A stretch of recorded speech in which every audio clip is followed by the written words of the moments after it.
Salamat. Thank you. Thank you, sir. One last follow-up from GMA7. Sorry. Grabe naman to si Mike. Minsan lang ako dito sa Zamboanga City.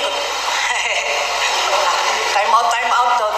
Yes, ma'am. Ma'am, para sa question in this department. So what's your take on that, ma'am, na halos pinagsabay-sabay itong tatlo, tapos meron parang pending na magpa-file pa po ng disbarment case against you pa rin po, VP? Oo. Well, kasama din yun, ma'am. Kasama din yung lahat na sa Bisaya pa, tira bahala. Tira bahala. Kung unsay mo dikit, maoy ko anon, may mo daog, ano ba? So, babanatan natin siya, tingnan natin dito kung saan yung tatama.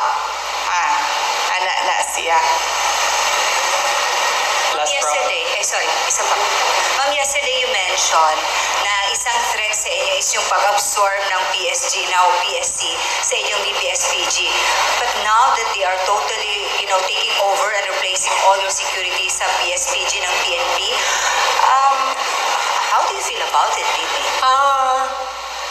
I'd like to hold comment dyan, ma'am. Kasi napapansin ko, base lang din naman sa balita, nagbabago-bago yung sinasabi nila. Hindi ko lang alam kung nasusundan ninyo. Nagbabago-bago yung sinasabi. Sabi, wala na daw ang AFP, pulis na lang. Ngayon, meron na naman daw ang AFP, pero papalitan nila at mga pulis na sabay. So, hindi sila nagpaplano ng maayos. Kaya nagbabago-bago yung sinasabi nila. Advice ko dito sa mga tao na ito, mupo muna kayo, magplano muna kayo bago kayo bumanat para hindi kayo nahuhuli na nagsisinungaling. Sa katulala, Sara Tulavi of FEBC. Pag gumaganyan ba ako, na aapektuhan yung sound? Okay.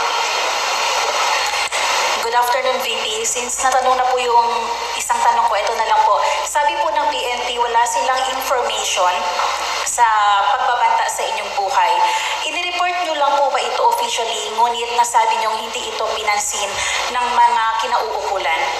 Ma'am, nakakahiya sa buong mundo na ang Philippine National Police natin, who by the way has intelligence funds, hindi alam ang mga pangyayari sa ating bansa. Nakakahiya na meron tayong pulis na hindi nila alam ang threats sa Vice President. Nakakahiya yan, ma'am. Huwag sila magsasalita ng ganyan kasi nagpapakita yan ng incompetence ng Philippine National Police. Dapat dyan, kung ako po ay Presidente, Sekretary ng DILG, Chief ng PNP, ang sagot dyan ay, let us sit down and investigate the alleged threats so that we will know if these are true or not. Yan ang tanong. Ayan ang sagot dapat ng tamang tao. Yung tao na tama mag-isip, yan ang sinasagot dapat. Hindi yung sinasabing wala kaming alam ng mga threats. Nakakahiya na ang pulis, ganyan. So, ibig sabihin, ang dami nilang walang alam ng mga pangyayari. So, kaya pala, nagkanya-kanya na ang mga kriminal dahil walang alam ang kapulisan. Nakakahiya para sa Pilipinas na naririnig na ang pulis natin ganyan magsalita. Ms. RG Go, Daily Zamboanga Times. Last question po. Yes, VP, magandang hapon po. RG from Daily Zamboanga Times. I would just want to ask po, with what is happening, may satellite office po kayo na mga nagsira din po, no? So, dito, ang satellite office nyo, hindi nagsiservisyo sa Zamboanga lang, pati sa, Basilan, Sulu, and Tawi-Tawi. How will you, anong assurance nyo po na tuloy-tuloy yung serbisyo with what is happening now po? Yes, ma'am. Bago po ako sumagot, ma'am, may I just say, I love your color green ngayong hapon na ito. Sana siya, ma'am. Yes, ma'am. Halatang halata naman, ma'am. Oo. Wag, ma'am, kasi suspended ka na kaagad bukas, ma'am.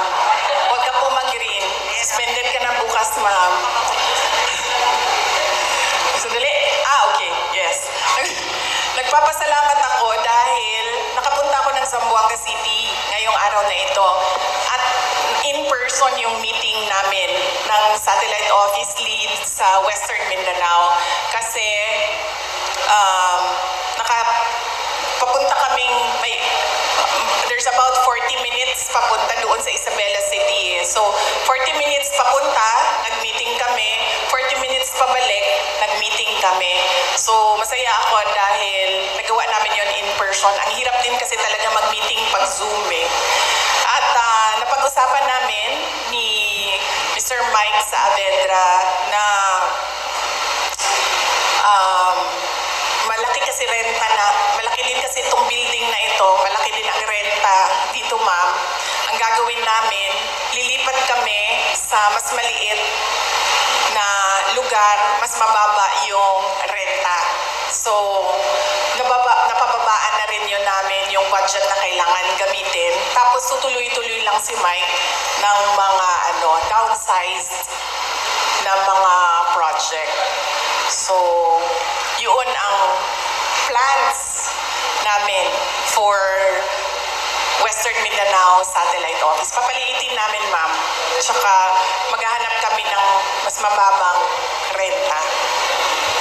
Ma'am, very last question relayed by the OVP Media po. Baka may sagot po kayo sa sagot ni DA Secretary Chu Laurel tungkol sa 20 pesos bigas na remarks niyo po kay BBM versus BBM po. Ano ba sinabi niya? Pwede yung saan sinabi ni...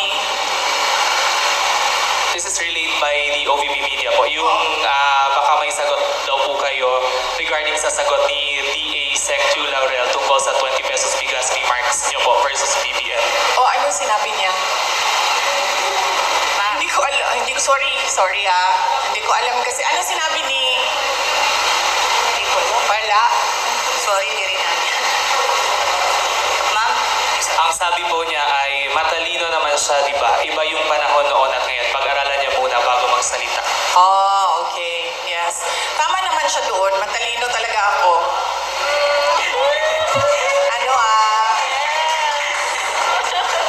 Nahiya naman ako.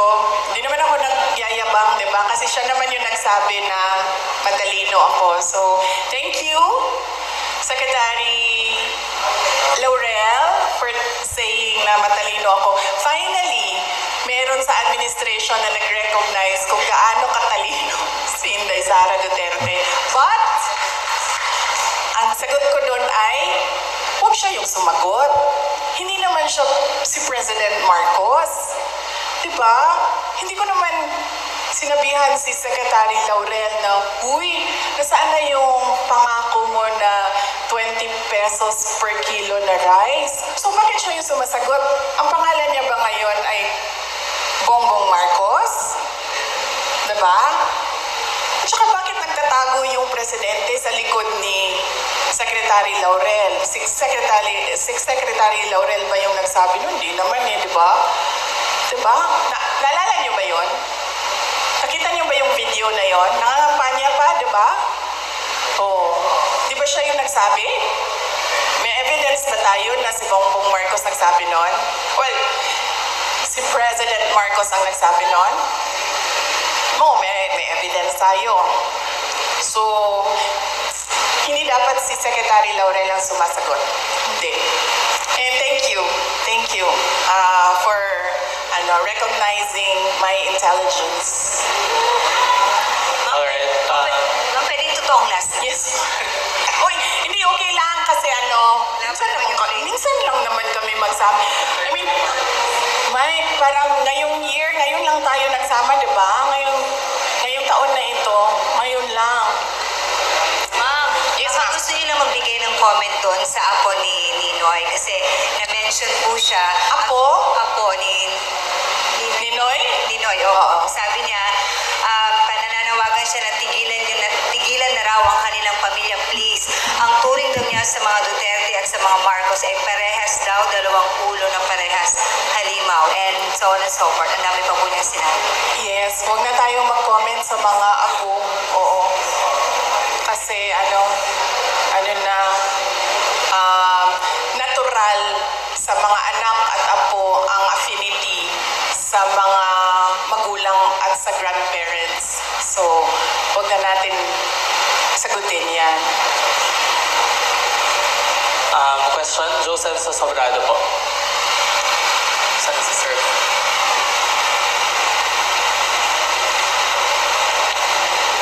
Wala. Any more question? Meron pang isa dito. From Maymay Maravilla. Wala na. Magtanong pa kayo. Kasi nakakapagod yung biyahe. Tapos, walang tanong. Yes, yes ma'am.